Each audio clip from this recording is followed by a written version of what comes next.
दरवर्षी 10 सप्टेंबर हा दिवस जागतिक आत्महत्या प्रतिबंध दिवस किंवा ज्याला आपण वर्ल्ड सुसाईड प्रिव्हेन्शन डे किंवा ಆತ್ಮಹತ್ಯೆ ತಡೆಗಟ್ಟಲು ನಾವು ಆಚರಿಸುವ ದಿನ ಅಂತ आचरिಸ್ತೇವೆ.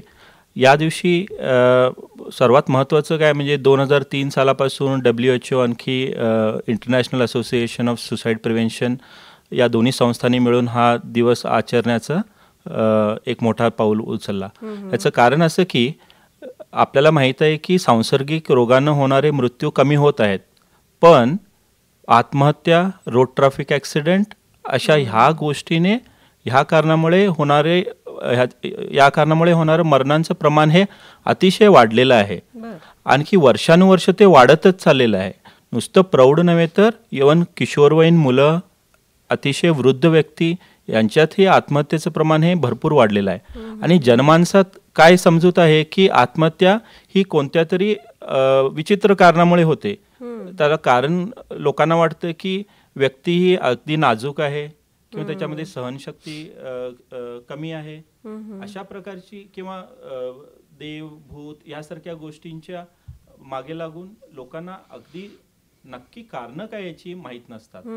त्या बाबतीत जनजागृती करणं आणि ज्या व्यक्ती ह्या प्रकारच्या मानसिक अनारोग्यातून जात आहेत पुढे, त्यांना एक दिशा देणं किंवा त्यांना एक वाट दाखवणं हाच मुख्य उद्देश ठेवून या दोन्ही संस्थांनी हा वर्ल्ड सुसाईड प्रिव्हेन्शन डे हा दिवस दरवर्षी 10 सप्टेंबरला आपण ऑब्झर्व करतो. बरोबर. मग सर, आता तुम्ही जसं सांगितलं की आत्महत्या करण्याचं प्रमाण हे अलीकडं खूप वाढलं आहे आणि दिवसेंदिवस वाढतानाही आपण पाहतोय, तर याची मुख्य अशी कारणं आपण काही सांगू शकतो का?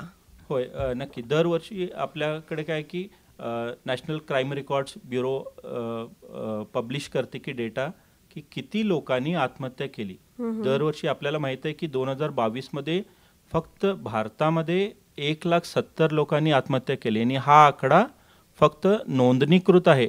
म्हणजे नक्की आकडा ह्याच्यापेक्षा कितीतरी पटीने जास्त असेल.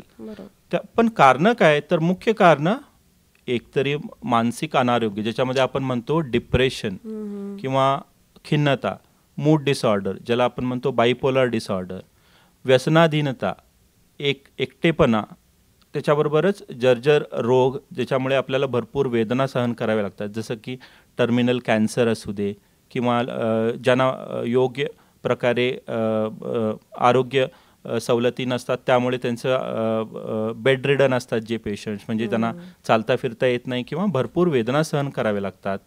तर ही थोडीफार कारणं आहेत. त्याचबरोबर हाऊसवाईफ म्हणजे ज्या आपल्या घरात असणाऱ्या बायका ज्या कुठेही बाहेर काम करत नाहीत त्यांच्यामध्ये हे प्रमाण जास्त आहे. व्यसनाधीन व्यक्ती त्यांच्यामध्येही हे प्रमाण जास्त आहे. त्याचबरोबर जे अनएम्प्लॉईड आहेत, म्हणजे ज्यांना काही काम नाही आहे त्यांच्यामध्ये. तर घरातील क्लेश आणखी मानसिक आरोग्य ही आणखी एक 2 महत्त्वाची कारणं आहे ज्याच्यामुळे आपल्याला माहीत आहे की आत्महत्या त्यांना ह्या कारणामुळे प्रवृत्त करू शकते. बरोबर. खूपच महत्त्वाचा विषय आपण बोलत आहोत, मानसिक आरोग्य, जे सध्या खूप महत्त्वाचं आहे सर्वांसाठीच. त्या विषयावरती प्रश्न विचारण्यासाठी तुम्ही नंबर डायल करा. नंबर आहे 901990490490.